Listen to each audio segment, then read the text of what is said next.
आज हम बात करेंगे भूपेश्वर दयाल जी से। भूपेश्वर दयाल सीएम साहब के ओएसडी हैं। इनके पास सीएम विंडो का तो चार्ज है ही है, इसके अलावा सोशल मीडिया ग्रीवेंस ट्रैकर के भी ये इंचार्ज हैं। इसके अलावा प्रधानमंत्री का जो पोर्टल है सीपी ग्राम, ये देखते हैं। भूपेश्वर दयाल जी से सारे मुद्दों पर चर्चा करेंगे। भूपेश्वर जी, जिस प्रकार से कोरोना का दौर चल रहा है, लॉकडाउन 1, 2, 3, 4, अनलॉक पार्ट 1, सबसे पहले मैं सीएम विंडो की चर्चा करने चाहूँगा, क्योंकि लोग घरों में बंद रहे तो क्या स्थिति रही शिकायतों की? धनी जी, जो जो चारों चरण रहे लॉकडाउन के, उनके कारण हमारी जो आमद थी शिकायतों की वो करीबन 95% कम हो गई। बहुत ही कम शिकायतें हमारे पास आ पाई हैं, जो बहुत ही रूटीन में, मतलब जो रोज़ाना हमारा 1000-1200 का आंकड़ा था, वो गिर के कहीं हमारा गिर के 50 या 60 पे रह गया। और सीएम विंडो की वर्किंग पे एक बहुत ही ख़राब असर, जैसा कि सभी कामों पे पड़ा है, लॉकडाउन की वजह से हुआ है। और अब अनलॉक जब से हुआ है तब से हमारी शिकायतें आनी शुरू हुई हैं, लेकिन उसकी संख्या भी, क्योंकि लोगों के मन में घबराहट है, वो काफ़ी अभी कम है। इसके अलावा अगर चर्चा की जाए, जो दो अलग अलग विंग आप देख रहे हैं, सोशल मीडिया ग्रीवेंस ट्रैकर देख रहे हैं, प्रधानमंत्री का पोर्टल आप देख रहे हैं, उनकी क्या स्टेज है इस वक्त? वहाँ पर किस प्रकार की शिकायतें आती हैं और कैसे समाधान किया जाता है? जिस तरह से सीएम विंडो पे बड़े मुद्दे आते हैं, बड़ी शिकायतें भ्रष्टाचार को लेके, नीतिगत मामले, उस पर बड़े मामले आते हैं। लेकिन क्या है कि आजकल सोशल मीडिया का ज़माना है, लोग माननीय मुख्यमंत्री जी को सोशल मीडिया के माध्यम से भी कनेक्ट करने की कोशिश करते हैं। उस पर जब कनेक्ट करते हैं, उसमें कमेंट, शिकायतें इत्यादि बहुत काफ़ी आते हैं। उनको एक सूचीबद्ध तरीके से हर शिकायत को सुना जाना, उस पर काम करना, और उसके लिए हमने एक सॉफ्टवेयर डिवाइस किया माननीय मुख्यमंत्री जी के दिशा निर्देश पे, जिसका नाम है सोशल मीडिया ग्रीवेंस ट्रैकर। तो कोई भी ऐसी शिकायत जिस पे कोई करणीय काम होता है, उसको हम सोशल मीडिया ग्रीवेंस ट्रैकर में लेते हैं। कोरोना काल में जो कोरोना से संबंधित है, वैसे तो बहुत सारी चीज़ें आई हैं, किसी की बिजली नहीं आ रही, किसी को और दिक्कतें, वो उनको छोड़ें, तो केवल कोरोना से संबंधित सोशल मीडिया ग्रीवेंस ट्रैकर पर हमारे को कुल मिला के 4,484 मामले हमारे पास दर्ज हुए हैं, जिनमें से केवल 225 लंबित हैं। बाकी जितने भी मामले थे, हर एक पर कार्रवाई हुई। विभिन्न जितने भी काम थे, उस पर तुरंत विदिन 24 आवर्स हमने उस पर कार्रवाई की। और जो प्रधानमंत्री जी का पोर्टल है सीपी ग्राम, उसकी क्या स्टेज है? देखिए, सीपी ग्राम्स की जो मॉनिटरिंग है, वो जो केंद्रीय सचिव हैं डीओपीटी के, वो करते हैं, और उनके तत्वावधान में स्टेट के काम को हम सुपरवाइज मेरे माध्यम से होता है। उसमें इस दौरान में 5,629 लोगों ने फ़ोन करके हेल्पलाइन नंबर्स पे या ऑनलाइन ये शिकायतें मांगी, जिसमें विभिन्न, जैसे किसी ने खाना मांगा, किसी ने दवाइयाँ मांगी, किसी ने घर जाने के लिए पास मांगा, पास ना मिलने की शिकायत की, देरी की शिकायत की, और फूड और राशन का इसमें मेजर काम रहा। वो सारे काम आए। तो जो सीपी ग्राम्स में थे, सीपी ग्राम्स में हमारे करीबन 200 मामलों को छोड़ के बाकी सब ने हमने तसल्ली के साथ विदिन 24 आवर्स काम किया है। 3 महत्वपूर्ण पोर्टल जो इस वक्त आपके सुपरविजन में है, इस लॉकडाउन के दौरान, क्योंकि अनलॉक पार्ट 1 चल रहा है, तो आपको क्या लोगों की, जैसे स्कूलों से कोई शिकायत मिली हो, फीस को लेकर, दवाइयों को लेकर कोई शिकायत मिली हो, वायलेशन की कोई शिकायतें मिली हो? जी, उसकी हमारे पास जो आंकड़े हैं, कि जो मैंने आपको शिकायतें बताई, इसमें खाना ना मिलने की 1447 शिकायतें, कि भोजन ना मिलना या राशन ना होना या राशन ठीक वितरित ना होना, 1447 इसकी हमें शिकायतें मिली। और पास की मूवमेंट को लेके, कि भी हमें पासेस नहीं मिल रहे, पासेस की मूवमेंट को लेके इसमें 1248 हमारे को शिकायतें मिली। इसी तरह से मेडिकल हेल्प मांगने के लिए 341 मामले मेडिकल हेल्प के आए।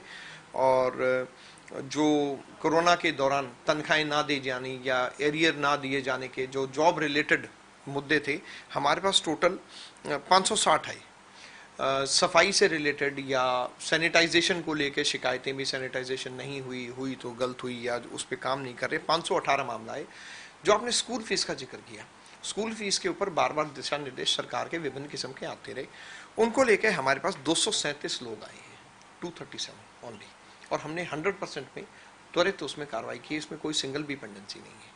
और लॉकडाउन की वायलेशन की शिकायतें हमें बहुत मिली, कि लोग लॉकडाउन नहीं मान रहे, मास्क नहीं पहन रहे। ऐसे 841 मामलों में हमने कार्रवाई की है। और इसके अलावा और जो इन श्रेणियों में नहीं आते, 437 वो मामले थे। जैसे कि प्रधानमंत्री जी ने लॉकडाउन की शुरुआत के दौर में कहा था कि जो श्रमिक हैं, फैक्ट्री मालिक, उनको तनख्वाह देते रहें 2 महीने 3 महीने, उनको फाइनेंशियली ये पैसे की दिक्कत नहीं आनी चाहिए। तो क्या इस तरह की भी कुछ शिकायतें आई आपके पास? ऐसी 560 शिकायतें आई थी, 560। तो उन पर क्या एक्शन लिया गया? उसमें तुरंत रूप से हमने लेबर जो हमारे कार्यालय जिला में थे उनको हमने कोई चिट्ठी फॉरवर्ड करने की बजाय हमने तुरंत रूप से उनको फ़ोन किया, फ़ोन करके आवश्यक कार्रवाई की और कहीं पे चालान काटा है, कहीं पे पेमेंट करवाई है। पर 560 में से अगर मानेंगे ज़्यादातर, मतलब हमारी 90% से ज़्यादा जो शिकायतें हैं उनको हमने किसी तरीके से सुलझा लिया। भूपेश्वर जी, जिस प्रकार से सीएम विंडो की जवाबदेही सुनिश्चित है, लोगों को पता लग जाता है, पोर्टल पर उन्होंने शिकायत की है उसका सारा खाका आ जाता है, वो आपने बहुत बढ़िया सिस्टम सरकार ने बना रखा है। तो क्या इन शिकायतों के लिए भी इसी प्रकार से पारदर्शिता रखी गई? देखिए, एसएमजीटी जो हमारा है पोर्टल है, वो करीबन 2-2.5 साल से हम उसको डेवलप कर रहे हैं। और सीएम विंडो, उसमें क्या है, मल्टीपल क्वालिटी चेक्स हैं, उसमें बहुत सारे इस तरह की गुणवत्ता को बनाए रखने के लिए बहुत सारे काम करते हैं। एसएमजीटी में काफ़ी डेवलपमेंट्स आई हैं। माननीय मुख्यमंत्री जी उसकी वर्किंग को रिव्यू करते हैं, हालांकि कोरोना काल में नहीं कर पाए हैं, और उसके जैसे जैसे माननीय मुख्यमंत्री जी का दिशा निर्देश होता है या शिकायत सुझाव आते हैं उसको हम बेटर करते रहते हैं। पहले से जो डेवलप होकर सॉफ्टवेयर आया है उसमें जो आदमी होता है वो अपनी शिकायत का हर स्टेज पे उसको जवाब दिया जाता है कि भी आपने हमारे को फेसबुक पे या हमारे को ट्विटर पे आपने ये बात लिखी थी, और उसका जवाब हम टाइम टू टाइम उसको देते हैं। भुवनेश्वर जी, सीएम विंडो आज से लगभग 6 साल पहले शुरू की गई, जब बीजेपी पहली बार सत्ता में आई पार्ट 1 में। तो सीएम विंडो में धीरे धीरे सुधार हुए, धीरे धीरे चेंजेस आते गए।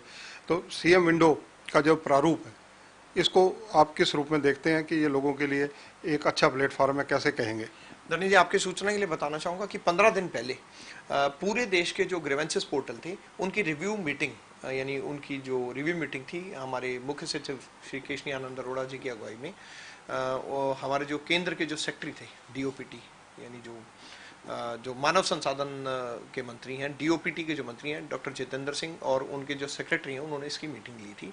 और बकौल उनके हरियाणा का जो ग्रीवेंसेस रिड्रेसल सिस्टम है वो देश में उन्होंने सबसे बढ़िया उन्होंने माना है। हालांकि हम इसके पत्र के इंतजार में, जब भी पत्र आ जाता है मैं आपके साथ साझा करूंगा।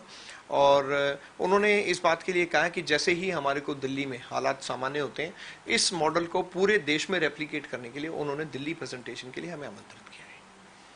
भुवनेश्वर जी, शायद ये आपका सब्जेक्ट ना हो, लेकिन क्योंकि कोरोना एक महामारी है और जिस प्रकार से एनसीआर एरिया में फैला हुआ है, गुरुग्राम, फरीदाबाद और देखा जाए सोनीपत, इसको देखते हुए किस प्रकार की योजना, आपका जहन क्या कहता है एक व्यक्तिगत रूप से कि अपनानी जानी चाहिए जिसको वहाँ पर कंट्रोल करने में जो सहायक हो?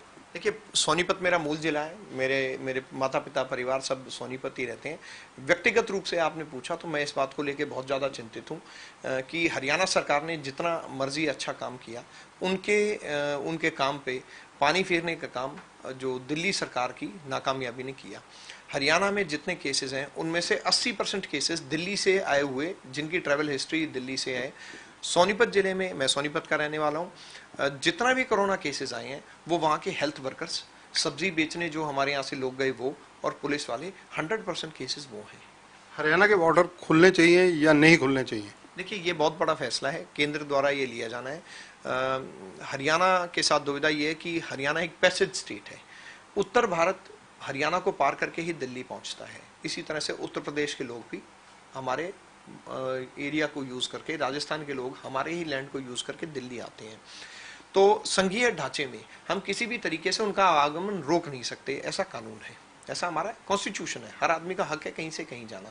परंतु जिस तरह की लापरवाही दिल्ली सरकार देख रही है, मेरा ऐसा मानना है कि रोक टोक थोड़ी बहुत ये ज़रूर होनी चाहिए कि दिल्ली से जो व्यक्ति आए उसके पास आरोग्य सेतु ऐप हो और उसकी प्रॉपर स्क्रीनिंग हो।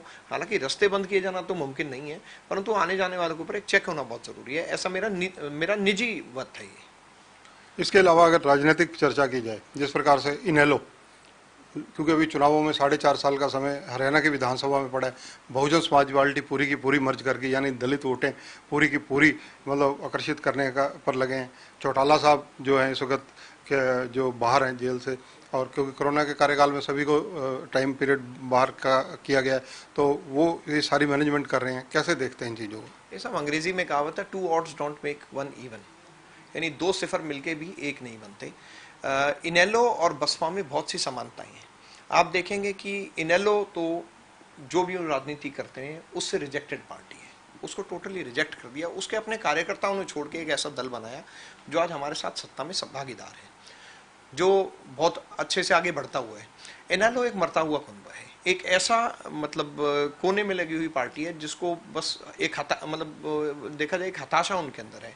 इसी तरीके से जो भारतीय वगैरह जो हमारे साथी जो बहुजन समाज पार्टी में, वो वहां से तिरस्कृत हैं, पार्टी से निकालने के वो मुहाने पे बैठे थे। पार्टी की जो आलाकमान थी उन्होंने, उनका कोई विश्वास उनकी जो कार्यकारिणी में नहीं था। तो ये मैरिज ऑफ कन्वीनियंस है, 2 डिजेक्टेड लोगों की कन्वीनियंस की मैरिज है, और लोगों का इसमें ना तो कोई कौतूहल है, विश्वास तो बहुत दूर की बात है, लोगों का कोई इंटरेस्ट भी नहीं है इस बारे में जानने का। हरियाणा के अंदर कांग्रेस की अगर चर्चा की जाए, कुमारी शैलजा, रणदीप सुरजेवाला, भूपिंदर सिंह हुड्डा, अब उनके पुत्र दीपेंद्र हुड्डा, इन लोगों ने बड़ा सीधे रूप से आरोप लगाने शुरू किए कि कोरोना के मामले में हरियाणा सरकार की नेग्लिजेंसी रही है, हरियाणा सरकार ने ईमानदारी से काम नहीं किया इस मामले में। देखिए, मैं अपने साथियों को कहूँगा कि सरकार की आप मदद नहीं कर सकते तो निंदा करके कम से कम लोगों में भ्रम फैलाने का काम नहीं करना चाहिए। कोरोना वैश्विक महामारी है, पूरी दुनिया इससे जूझ रही है। जो दुनिया के बड़े बड़े मुल्क हैं, अमेरिका, इटली, जर्मनी जैसे मुल्क, वो इससे जूझ रहे हैं, और चाइना इससे बहुत ज़्यादा जूझ रहा है, लेकिन वो बता नहीं रहा है। हमारा देश भी इससे जूझ रहा है। पूरे देश में अगर आप आंकड़े देखेंगे तो हरियाणा के काम की सराहना हुई है।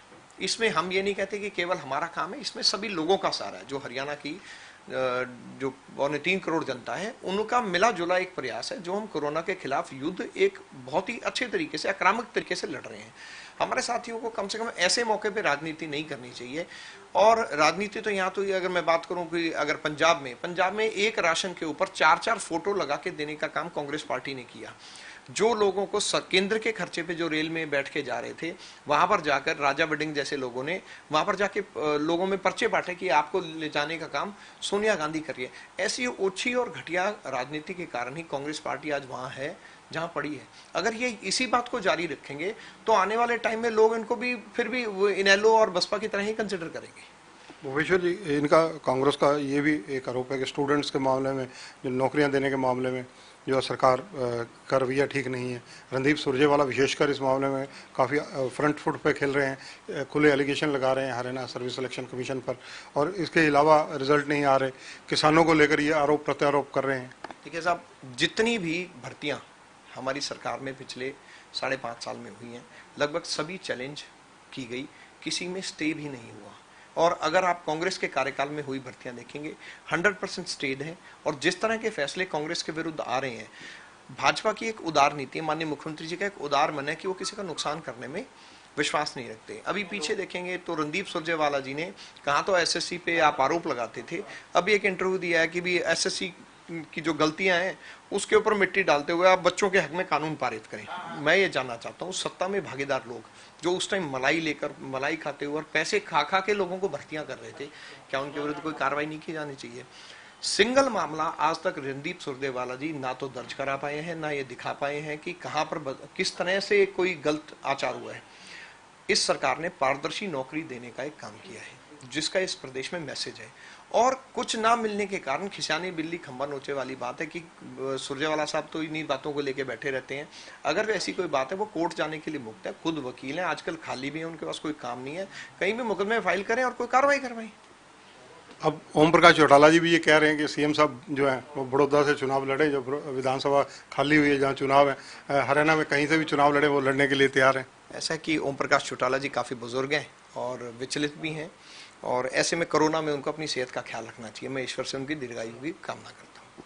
तो ये है भूपेश्वर दयाल, जो कि बहुत स्पष्ट शब्दों में जहाँ राजनीतिक बातों का जवाब दे रहे हैं, वहीं उन्होंने जिस प्रकार से जो प्रभार उनके पास हैं, सीएम विंडो का हो व दूसरे 2 विंग का हो, उसके बारे में विस्तार से चर्चा की। राजनीतिक रूप से उन्होंने रणदीप सुरजेवाला पर कटाक्ष भी किया कि वो आजकल खाली भी हैं और खुद वकील भी हैं, अगर उनको कुछ नज़र आता है तो वो कोर्ट का रास्ता क्यों नहीं देखते। और दूसरी बात, उन्होंने चौटाला साहब की लंबी उम्र की कामना भी की है। कैमरामैन सुनील के साथ चंद्रशेखर धरनी, पंजाब केसरी टीवी, चंडीगढ़।